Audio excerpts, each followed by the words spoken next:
আসসালামু আলাইকুম রহমতুল্লাহ। কেমন আছেন সকলেই? আশা করি সকলেই ভালো আছেন। সমস্ত দেশবাসীর জন্য একটি জরুরি সতর্কবার্তা, যেটি সরকারের পক্ষ থেকে দেওয়া হয়েছে আইন শৃঙ্খলা পরিস্থিতি নিয়ন্ত্রণের পরিপ্রেক্ষিতে। নিউজটি অতীব গুরুত্বপূর্ণ, জরুরি। এই নিউজের বিপরীতে যারা গিয়ে কাজ করবে তারা মহাবিপদে পড়তে পারে। এ কারণে আমি সবাইকে অনুরোধ জানাবো, নিউজটি বেশি বেশি শেয়ার করে সবার কাছে পৌঁছে দিবেন এবং একটি লাইক দিয়ে দিন এখনই নিউজটিতে। আগামী 11 দিন সারা দেশে বিশেষ সতর্ক জারি। এই সতর্কতার মধ্যে যারা অসতর্কতা অবলম্বন করবে তারাই বিপদে পড়বে।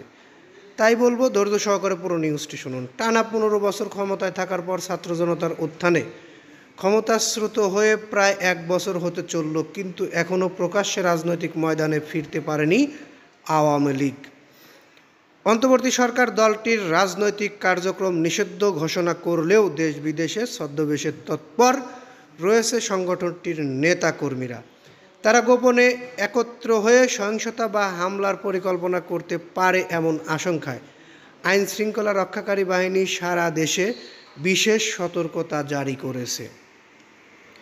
পুলিশের বিশেষ শাখা এসবি আশঙ্কা করেছে 29 জুলাই থেকে 8 আগস্ট পর্যন্ত সময়কে কেন্দ্র করে অনলাইন ও অফলাইনে সংঘবদ্ধ প্রচারণার মাধ্যমে নৈরাজ্য সৃষ্টির চেষ্টা হতে পারে। দলটির কিছু নেতা ও কর্মী এ সময় সরকারি ও বেসরকারি স্থাপনায় হামলা, বিশৃঙ্খলা কিংবা ভাঙচুর চালাতে পারে বলেও ধারণা করেছেন আইন শৃঙ্খলা রক্ষাকারী বাহিনী। এই প্রেক্ষাপটে সোমবার অর্থাৎ 28 জুলাই দেশের বিভিন্ন পুলিশের ইউনিটিতে একটি বিশেষ সতর্কতা পাঠিয়েছেন পুলিশের বিশেষ শাখা। চিঠিটি পাঠানো হয়েছে ডিএমপি কমিশনার, সিটি এসবি বিভাগীয় উপপুলিশ কমিশনার, চট্টগ্রাম ও খুলনার স্পেশাল পুলিশ সুপারসহ দেশের সব জেলা পুলিশ সুপারের কাছে। চিঠিতে উল্লেখ করা হয়েছে, ঐতিহাসিক জুলাই উত্থানের বর্ষপূর্তি ঘিরে সরকার বিরোধী রাজনৈতিক দল ও ফ্যাসিবাদ বিরোধী সামাজিক সংগঠনগুলো 1 জুলাই থেকেই বিভিন্ন কর্মসূচি পালন করছে। এই ধারাবাহিকতায় 29 জুলাই থেকে 8 আগস্ট পর্যন্ত সময়কে বিশেষ গুরুত্বপূর্ণ হিসেবে চিহ্নিত করা হয়েছে।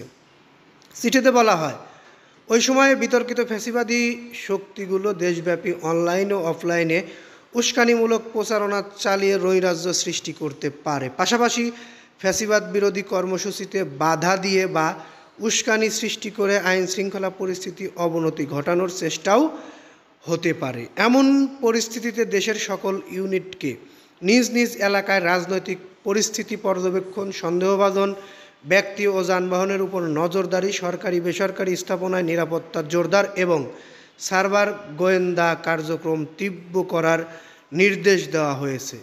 বিশেষ অভিযান চালাতে বলা হয়েছে 29 জুলাই থেকে 8 আগস্ট পর্যন্ত। এই সময়ে ব্যক্তিগত মোটরসাইকেল, মাইক্রোবাস সহ সন্দেহভাজন সব যানবাহনের তল্লাশি, বাস টার্মিনাল, লঞ্চঘাট, রেল স্টেশন, বিমানবন্দরের আশপাশে নজরদারি এবং মোবাইল পেট্রোল বাড়াতে বলা হয়েছে। একই সঙ্গে গ্রেপ্তারি পরোয়ানা তামিল, সাইবার পেট্রোলিং এবং গোয়েন্দা নজরদারির জোরদারের নির্দেশও রয়েছে। পুলিশ কর্মকর্তাদের দাবি, আওয়ামী লীগের কিছু যুব ও ছাত্র সংগঠনের নেতারা মাঠে না থাকলেও অনলাইনে ভার্চুয়াল স্কোয়াড গড়ে তুলেছে, যারা ফেসবুক, টেলিগ্রাম ও ইউটিউব ভিত্তিক চ্যানেল চালিয়ে সামাজিক অস্থিরতা ছড়ানোর কাজ করছে।